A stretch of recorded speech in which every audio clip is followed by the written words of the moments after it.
what were your expectations with Firstborn Second? Why did you name it Firstborn Second? And did you have expectations for it? Um, I named it Firstborn Second. That was my second name. I was just trying to do like a weird name because Mm-hmm.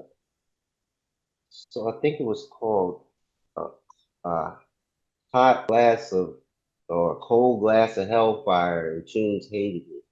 So I was like, I want something that's kind of double entendre or whatever. I don't even think that's what it was. I was just like, I want to be out. And he's like, but that don't even make sense.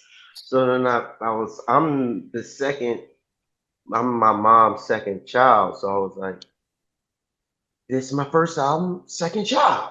And Got it. then he was like, that's weird, but all right, you know. Was the title was the title track uh biographical? The closing song? um, no, that was just some uh that was just some wild shit we was doing in the studio. And I don't know what it. Yeah, it was just some wild shit. It wasn't autobiography. It was Okay. just writing something wild, something strange. I guess we always had like a rock wildness to our shit. Right. Okay. So this is where I become professional. I'm totally skipping the sometimes story because I don't think I could tell that Yeah. story better than I told it at the Glass House, live at the Glass House album. But You did a good job. You left something out though, because I did hear you tell the story. Because I don't want you to skip the sometimes, just in the sense of like, since we talk what about part this. did I skip? No, you didn't skip nothing in the sense of how it came together. However, y'all did skip on the sense of like how this is the most beloved Bilal song, and like it never became a single off that album, and why that was a thing. You know It what? was almost a single. When? It was almost. It was like the last uh shot.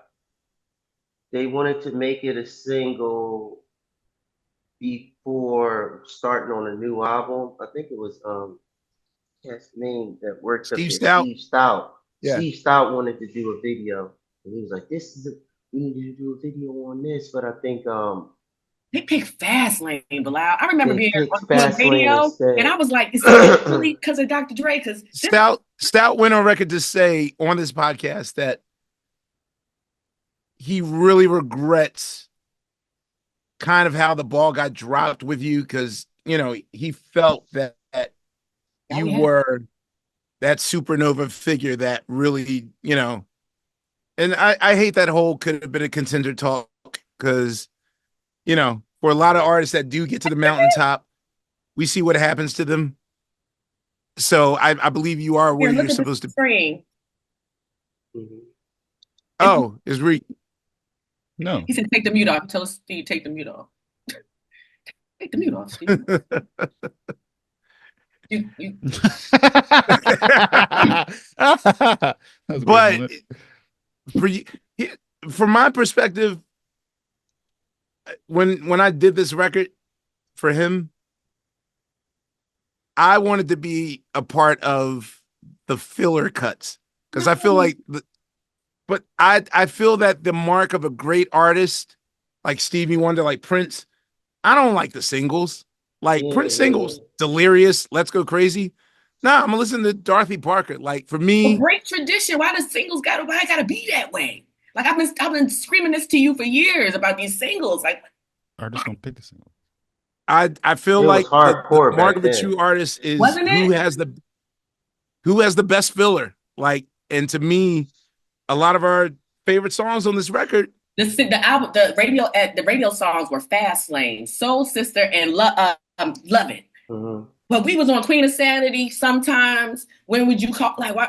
You're a different mind state, Laia. No, I You're was Yeah. working. I was working urban radio at the time, and I was like, "Y'all are not listening to the women. All the men are making songs, are making these decisions about Well, these." I'm certain Dr. Dre well, had something to do with it in terms yeah, of I'm saying that was Interscope Records. Like, Yeah, I, that's why I wanted to be signed to. Kadar. Initially, I wanted to be signed to Kadar because I wanted it. the core of the album was songs like that, and then the singles we did after everything was done, you know. Yeah. I was happy to work with Dre though, you know, so I didn't really have no complaints because it's Dr. Dre. What Right. was all right? Right. So can you describe that process? Like, how do you meet Dr. Dre? How do you work with him? Like, what was it like? It was polarizing. Like one minute we just in Jimmy's office, and then the next day we riding up to like this place don't even look like a studio, and there's like some gate goes back, and it's like all these dope ass cars. We go in there, and that was the first time I saw that many speakers in the studio, and it was like six speakers, like six up, like it was like three at top, six, no, like three woofers at the bottom, and then he had the ones on the console, and he had every last speaker on, and I've never seen anybody turn the console all the way up to 11, and he turned it all the way up playing. I think Fastlane was the first joint we did, and it was the loudest shit I've ever heard in my life. But it nothing fit broke, nothing in the speakers crackled. It was amazing, but it was painful at the same time. I, he was the only one. That was when I noticed he was the only one in the studio that didn't have uh like like Earbuds some type of earbud in his protection. ear. Everybody that was working there had it. Like they knew what was up. But I didn't want to tell him to turn it down because that's Dr. Dre. So I'm Oh, just so he like, might have some real hearing loss issues. Okay. He has to because that was the loudest shit I've heard in my life. Like it was stadium loud, but in a small room. It was. I, you know, Soon we're gonna have hearing aids by Dre. All right. Oh, Right. definitely.